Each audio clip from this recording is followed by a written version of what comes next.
sambungan sifat huruf. Dan hari ini kita masuk perbincangan kepada sifat huruf yang tunggal, ya, yang tidak memiliki lawan, iaitulah sifat yang keempat, al-inhiraf. Kita dah bincang sofir, ya. Sofir ni sifat yang ada bunyi desiran, ya, sin, zai dan sod, 3 huruf. Kemudian kita bincang sifat qalqalah yang ada pantulan, qaf, ta, ba, jim, dal. Kemudian sifat lin, alif dan waw. Alif dan waw ni mati, sebelumnya huruf yang sebelumnya berbaris fathah. Baik, jadi pagi ini kita sambung dengan al-inhiraf. Ini nama-nama ni dalam bahasa Arab. Jadi janganlah risau kan. Tak bolehlah nak ingat. Tak apa. Yang penting kita cuba tahu konsep dia. Baik, tuan-tuan dan puan-puan yang saya hormati sekalian, hari ini kita masuk kepada al-inhiraf.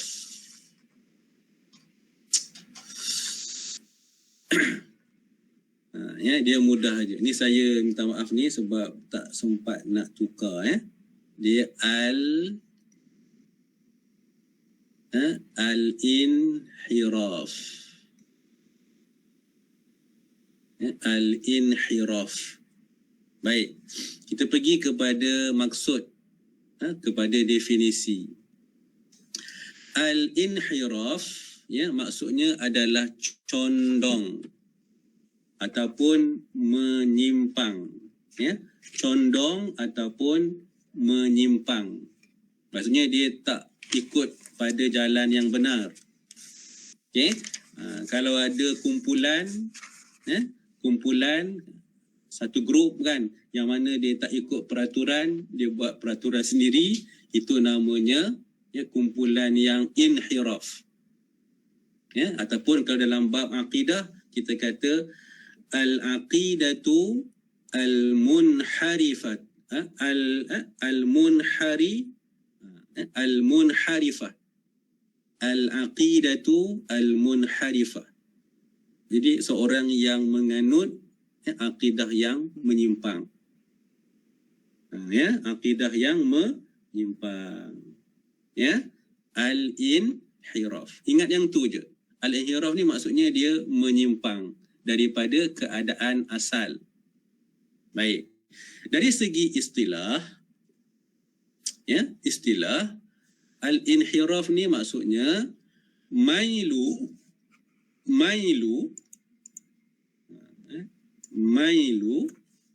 sautil harfi inda khurujihi min makhrajihi hatta yasila bimakhriji ghairihi.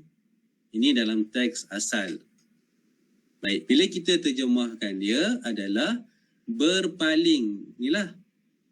Berpaling suara huruf ataupun bunyi huruf ketika mengeluarkannya dari makhrajnya sampai ke makhraj yang lain. Baik. Ya. Maksudnya apabila kita mengeluarkan bunyi huruf yang bersifat inhiraf, ya, ada halangan. Dengan halangan itu, maka bunyi huruf tersebut dia terpaksa menyimpang keluar melalui tempat lain. Ya. Itu untuk kita faham. Okey, saya bagi contoh untuk kita nak mudah faham. Okey, al-inhiraf ni sangat mudah sebab dia hanya ada 2 huruf. Ra dengan lam. Itu saja. Baik. Yang pertama, ni sebagai contoh, ya. Okey. Huruf lam. makhrajnya dekat mana? Di mana letaknya makhraj huruf lam? Selalu saya sebutkan, bila kita nak bincang sifat huruf, dia amat berkait rapat dengan makhraj. Maksudnya tempat keluar huruf. Jadi kita kena tahu ra dan lam ni tempat keluarnya di mana. Nanti boleh rujuk balik kepada video sebelum ni yang kita bincang, telah kita bahaskan panjang lebar tentang makhraj. Baik, ya. Lam, huruf lam, dia punya makhrajnya kat mana?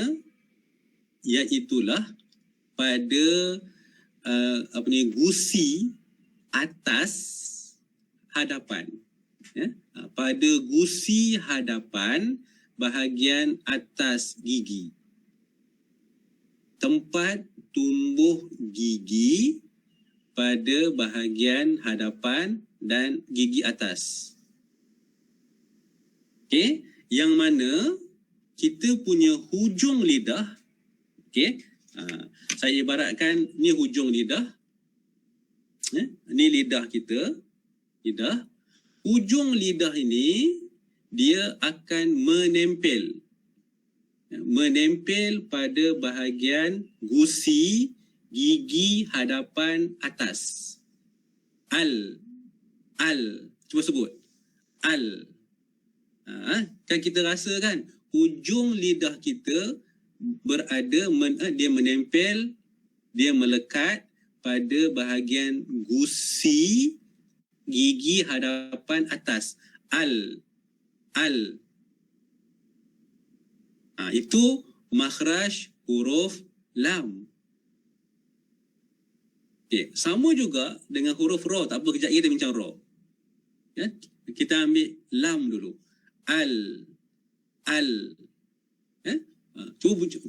Cuba sama-sama kita bunyikan. Baik. Ya? Bila kita nak sebut huruf, suara kita dia datang daripada pita suara. Suara akan datang daripada pita suara yang berada di bahagian kerongkong kita, bahagian bawah. Ada pita suara, jadi dia akan naik ke atas, naik kan sampai ke lidah, dan lidah kita tu akan menempel pada gusi atas hadapan. Baik. Itu tempat keluar huruf dia. Maka bagaimana yang dikatakan dengan al-inhiraf? Macam mana yang dikatakan dengan menyimpang? Baik. Dalam persoalan ni ada dua mazhab utama. Saya tak nak nanti tuan-tuan keliru. Mungkin tuan-tuan kata saya belajar dengan orang ni, dia kata macam ni. Sebenarnya bila kita buat satu rumusan, dia ada dua mazhab utama berkenaan dengan al-inhiraf. Okey. Mazhab yang pertama adalah yang dinyatakan oleh Dr. Aiman Suwaid. Ini pakar tajwid. Dr. Aiman Suwaid. Okey. Kata beliau, yang dikatakan al-inhiraf ni adalah bukan digerakkan lidah. Maksudnya lidah itu dia berada pada makhrajnya, iaitu hujung lidah kita berada pada gusi tempat tumbuh gigi atas tu, kan? Dan inhiraf ni maksudnya adalah dia menyimpangkan suara. Suara yang naik daripada pita suara, apabila lidah kita dan dia kena pada bahagian gusi ini, maka dia menghalang suara itu daripada keluar. Menghalang. Kalau kita letakkan, dia menghalang. Maka apabila suara ataupun bunyi itu dihalang, maka dia akan keluar melalui tepi. Sebab tengah dah dihalang, kita punya lidah kita dah kena pada gusi, dia dah halang, maka suara itu akan menyimpang ke kiri dan ke kanan lidah untuk keluar daripada mulut. Itu maksud menyimpang. Suara itu yang menyimpang. Sebab apa dia menyimpang? Dia tak boleh keluar kerana hujung lidah kita telah melekat, telah menempel pada bahagian gusi tempat tumbuh gigi atas. Maka suara itu menyimpang ke kiri dan ke kanan lidah lalu keluar melalui bibir ataupun mulut. Ini mazhab yang pertama. Inhiraf. Ya. Jadi bunyinya al. Jadi kalau kita sebut lam, kan lam, kita punya lidah, hujung lidah tak berada pada gusi atas tu. Maksudnya kita punya makhraj tu sebutannya belum sempurna. Ambil contoh ayat ni ya, qul. Ni lam mati kan, qul. Cuba kita rasa ada tak hujung lidah dia menempel, dia berada pada bahagian gusi gigi hadapan. Qul. Kalau kita tak dapat rasa macam tu, maksudnya sebutan lam itu belum memenuhi makhraj yang sebenar. Itu maksud inhiraf yang pertama, ya, menurut Dr. Aiman Suhaib. Ya, maksudnya yang menyimpang itu adalah suara. Baik.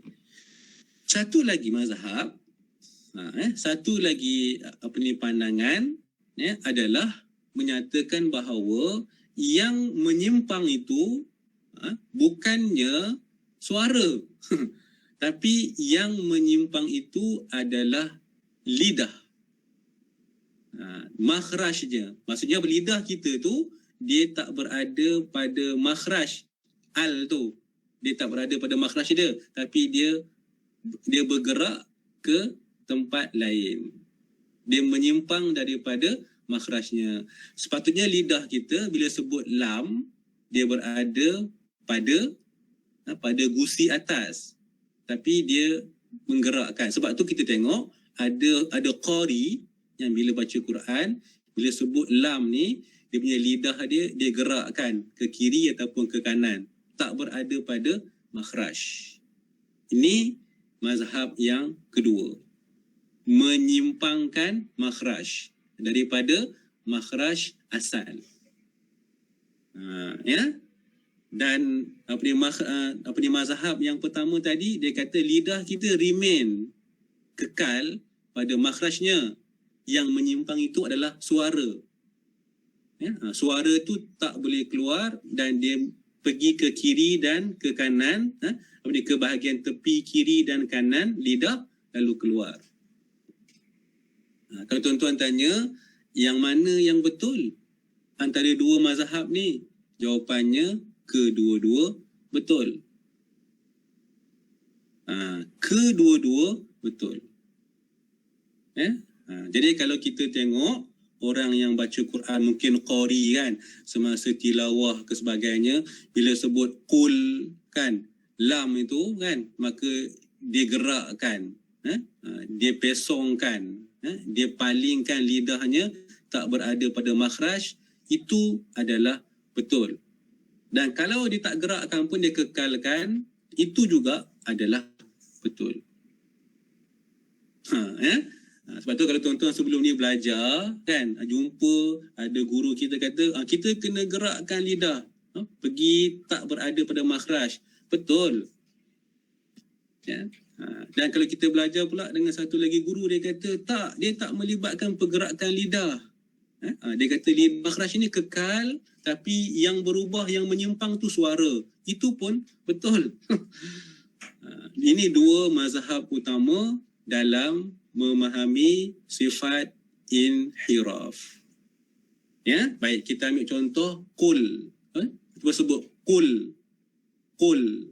Jadi kita punya hujung lidah dia berada pada gusi tempat tumbuh gigi bahagian atas.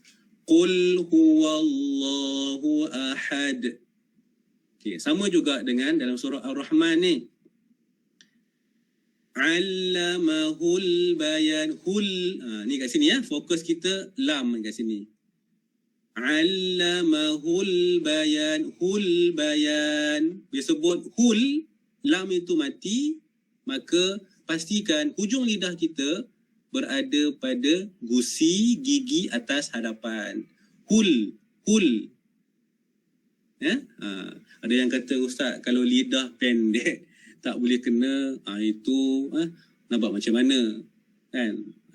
Ada yang kata tak boleh, Ustaz, kan? Memang lidah pendek. Tak apalah, usaha sekadar yang boleh. Ya? Allamahul bayan. Allamahul bayan. Hul bayan. Ya? Hul bayan. Allamahul bayan. Baik, yang ni tentang huruf lam. Okey, huruf ro saya rasa masa tak sempat. Ro ni panjang ni. Kita nak bincangkan macam mana ro ni dia menjadi inhiraf. Okey, tadi kalau lam, okey, kita bayangkan ini kita punya lidah. Kan? Maka bila hujung lidah ni dia kena pada gusi. Okey, ini contohlah, ini kita punya gusi atas. Bila hujung lidah ni kena pada gusi, maka suara yang keluar dia akan pergi ke sini. Dia akan menyimpang ke sini, kiri kanan lidah. Lalu dia keluar melalui bibir. Ini namanya inhiraf. Dia tak boleh direct sebab kita punya hujung lidah telah melekat berada pada bahagian atas gusi. Ini namanya inhiraf bagi huruf lam. Jadi besok saya akan sambung perbincangan macam mana pula inhiraf pada huruf ra. Dan kalau kita tak gunakan inhiraf, apa akan jadi bunyi ra ni? Itu insya-Allah kita akan bincang pada pagi besok. Kan? Baik, saya rasa itu sahaja untuk hari ini. Satu huruf. Baik, itu saja. Wallahu a'lam. Assalamualaikum warahmatullahi wabarakatuh. Perbincangan semalam. Semalam kita bincang tentang sifat al-inhiraf. Ya? Al-inhiraf.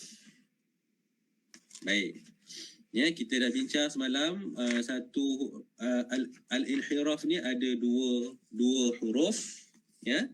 Sebelum tu al-inhiraf maksudnya adalah menyimpang. Ya. Kalau ada kumpulan yang tak masuk dalam mainstream, kita kata kumpulan itu adalah kumpulan yang munharifah. Ya, munharifah. Contohlah dia sepatutnya sama-sama menyokong vaksin, contohlah. Kalau dia memang tak nak, ini kumpulan al-farqu al-munharif, itu kumpulan yang menyimpang, tak berada pada mainstream. Kalau akidah yang sesat tu al-aqidatu al-munharifatu, menyimpang, inhiraf. Baik, dari segi hukum tajwid ni yang kita bincang semalam, maksud al-inhiraf ni adalah apabila suara kita keluar daripada pita suara. Nak sebut huruf, kan, sebutan huruf itu dia datang daripada pita suara yang berada di bahagian bawah kerongkong ini. Dia keluar, naik ke atas. naik ke rongga dalam mulut kita keluar, sepatutnya dia naik, dia terus keluar. Maka lahirlah ataupun wujudlah bunyi huruf tu. Tapi al-inhiraf ni bila dia naik, dia keluar, dia tak boleh keluar sebab dia terhalang. Tak boleh keluar kerana ada benda yang menghalang dia. Apa yang menghalang dia? Lidah kita. Lidah kita bila nak sebut dua huruf ra dan lam, kena berada pada gusi gigi hadapan atas. Maka suara tu bila naik dia tak boleh keluar. Jadi bila tak boleh keluar, dia kena menyimpang. Dia kena berpaling ke sebelah kiri kanan untuk dia keluar. Keluar melalui mulut. Maka dia berpaling itulah dinamakan sebagai al-inhiraf. Ini menurut pandangan ataupun mazhab salah seorang daripada ulama tajwid yang terkenal, iaitu Dr. Aiman Suwaid. Suara tu yang menyimpang. Baik.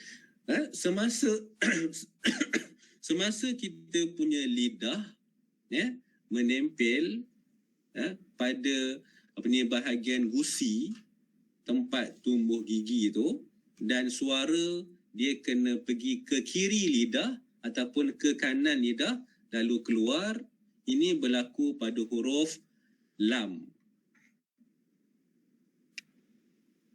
Berlaku pada huruf lam. Bila sebut al, kita rasa hujung lidah kita kena pada gusi atas tempat tumbuh gigi hadapan. Al. Baik. Bagi huruf ra, ra ni menarik. Kita dah bincang panjang lebar dalam siri yang sebelum ini. Ra. Baik, huruf ra semasa hujung lidah kita menempel pada gusi atas hadapan, maka bunyi ra ni dia tak keluar melalui tepi lidah, tapi dia keluar melalui tengah. Ni contohnya kita punya lidah dekat sini, hujung lidah, maka bila dia kena kepada gusi atas, dia menghalang suara keluar. Huruf lam, suara akan pergi ke sebelah kiri, ke kiri dan ke kanan lalu keluar. Ini huruf lam. Untuk huruf ra adalah suara tak pergi ke kiri dan ke kanan, tapi dia keluar melalui tengah. Tengah lidah. Dia keluar tengah dan keluar terus. Tapi yang keluar tu adalah sedikit sahaja bunyi dia. Ra dia keluar tengah. Kan? Itu yang dikatakan menyimpang. Sepatutnya dia keluar banyak, tapi sebab ada halangan, maka dia keluar melalui tengah lidah, terus keluar suara. Ini huruf ra. Ar. Cuba sebut. Dia, saya nak ulang balik. Makhraj untuk 3 huruf ni. Nun, lam, ra. 3 huruf ni. Nun, lam, ra. Makhrajnya, tempat keluarnya adalah pada bahagian hujung lidah bila diletakkan pada gusi hadapan atas. Nun, lam, ra. Baik. 3 huruf ni ada ulama kata dia punya makhrajnya sama, tempat yang sama. Sebahagian ulama tajwid kata tidak. Nun yang di depan. Saya bagi contoh, katakan ni ini bahagian gusi atas. Ni bahagian gusi atas, sini gigi. Nun dekat depan ni. Ni makhraj nun dekat depan. Kemudian di belakang makhraj nun adalah makhraj lam. Di belakang lam makhraj ra. Jadi ada, dia cuma dekat-dekat, cuma dia berbeza tempat. Sebagian ulama kata tak, semua dekat situ, semua duduk nun, lam, ra, duduk dekat sini. Jadi kena tahu makhraj ataupun tempat keluar huruf nun, lam dan juga ra. Ya.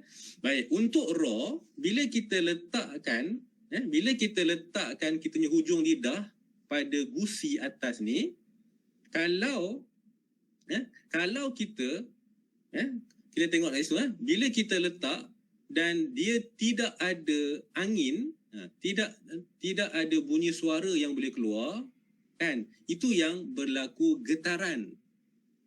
Bila ditempelkan dan tidak ada tempat untuk suara itu keluar, itu yang berlaku getaran.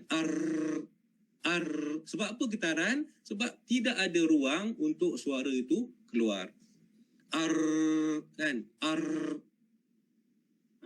Tapi bila bunyi huruf ra, bila sebut huruf ra, perlu ada getaran. Ingat tuan-tuan perlu ada getaran. Tapi getaran itu tidak boleh terlampau banyak. Para ulama tajwid menyebut getaran 1 kali ataupun 2 kali. Kalau kan, Ar-Rahman, salah sebutan sifat huruf ra. Ra ni maksudnya al-inhiraf, dan bila al-inhiraf dia berpaling, kan, dia berpaling ataupun dia menyimpang, maka akan berlaku getaran, tapi getarannya sedikit, 1 ataupun 2 kali getaran. Ar-Rahman, Ar-Rahman. Kalau tak ada getaran langsung kan pun salah juga. Dia kena ada sedikit getaran. Sedikit tu berapa kali? Sebahagian ulama tajwid kata 1 ataupun 2 kali. Kalau banyak Ar-Rahman, dah salah sifat huruf. Ini yang dikatakan al-inhiraf bagi huruf ra. Okey, contohnya tengok dekat sini contoh kat sini, allamal Quran, ada sedikit getaran. Quran, allamal Quran, dia ada getaran 1 atau 2 kali. Kalau tak ada getaran, allamal Quran, tak ada getaran, dia tak sampai kepada sifat huruf ra. Kena ada getaran sedikit, tapi jangan terlampau banyak. Okay, contoh kat sini fahuwa fi 'ishatir, syatir ada sedikit getaran. Tir radiyah, fahuwa fi 'ishatir radiyah, ada getaran. Dan nak dapatkan getaran tu kena rapatkan lidah pada gusi atas, pada gusi atas pada bahagian hadapan. Ini yang disebut sebagai al-inhiraf. Kalau saya lukiskan mungkin kita kata gambar lidah macam ni, kan? Kalau huruf lam, dia punya suara ni dia akan pergi ke sini, kiri keluar, dengan sini dia akan keluar. Ini bagi huruf lam, dia menyimpang. Sepatutnya dia keluar terus, tapi disebabkan lidah ni dia menempel pada bahagian gusi, maka dia kena pergi kiri, kena kanan. Ini huruf lam.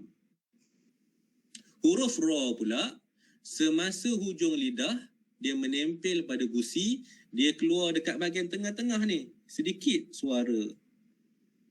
Ini huruf lam. Kalau tak boleh keluar, itu yang dia bergetar dengan banyak. Ar, bila dia tak boleh keluar suara tu.